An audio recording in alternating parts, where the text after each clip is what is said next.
So you've got a great history, Dave.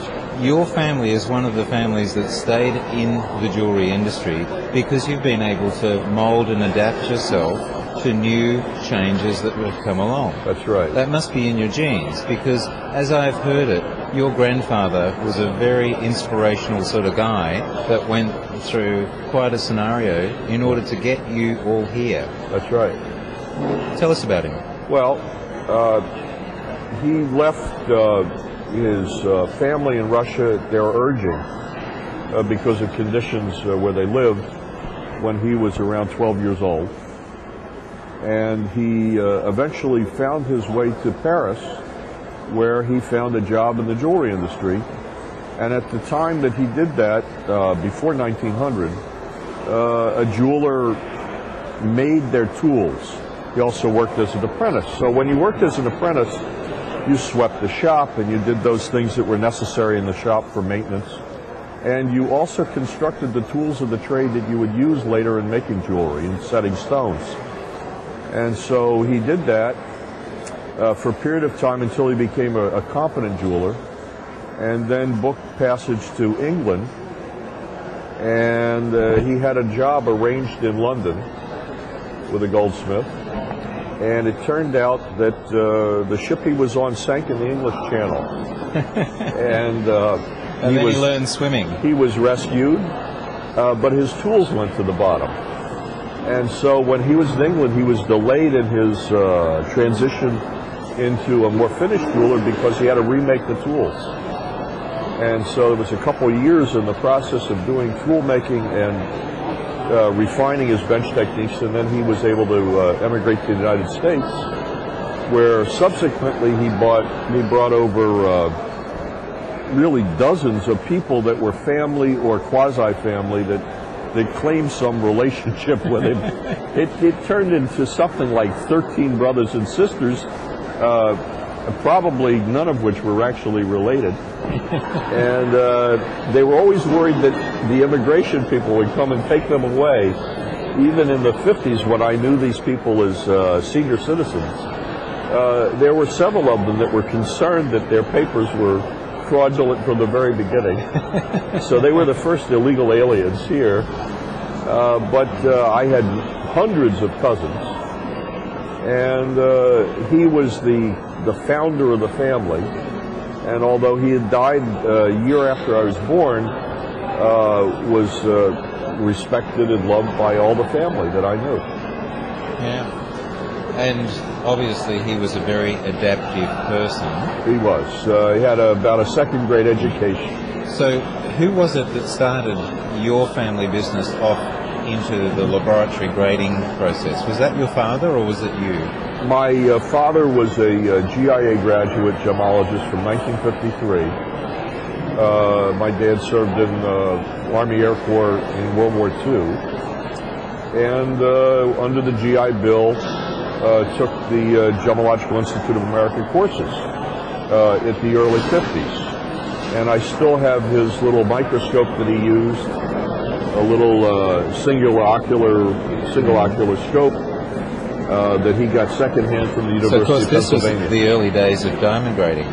Yes. The very early days. I mean, my dad knew diamond grading in the traditional sense, but he didn't have any understanding before that of the GIA system. And even into the early 60s, the GIA system wasn't well accepted in the industry. We still use the term Yager and Wesselton and Top River and Cape easily into the 60s and early 70s. Until the boom of the 70s came on. These were the colours and the terminology that referred to the typical diamonds that came from certain places in South Africa. That's right. Yeah. We had many stones that we and other people would refer back and forth to as premier stones where they fluoresced.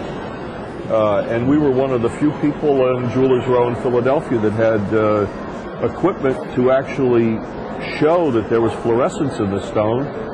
And people that were our contemporaries in the industry there were amazed to see that That's what premiere means, that it glows under this mysterious lighting. They had no idea. They just thought it was cloudy in daylight.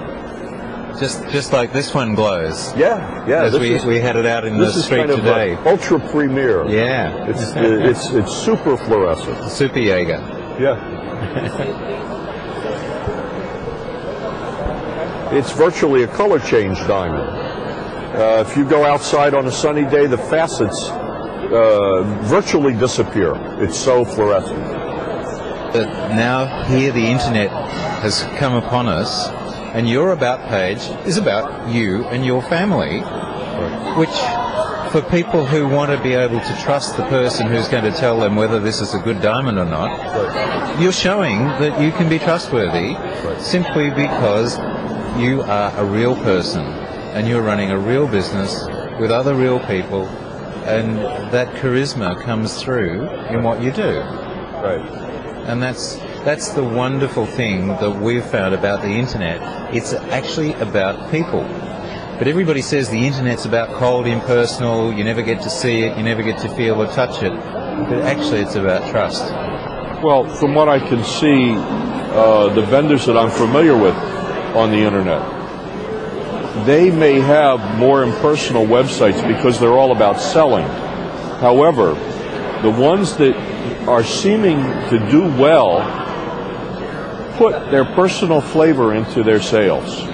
They have good people on the phone. They interact very well on the telephone. They respond. They call back. They prove that they're wanting that business.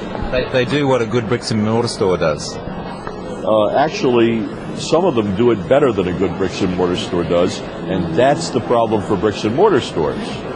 That the attention that an internet vendor is able to pay to a consumer can be 100% attention. When that phone is in the hands of the vendor and the consumer, there's never an interruption. And when you're in a store, that owner or that salesperson can get called away.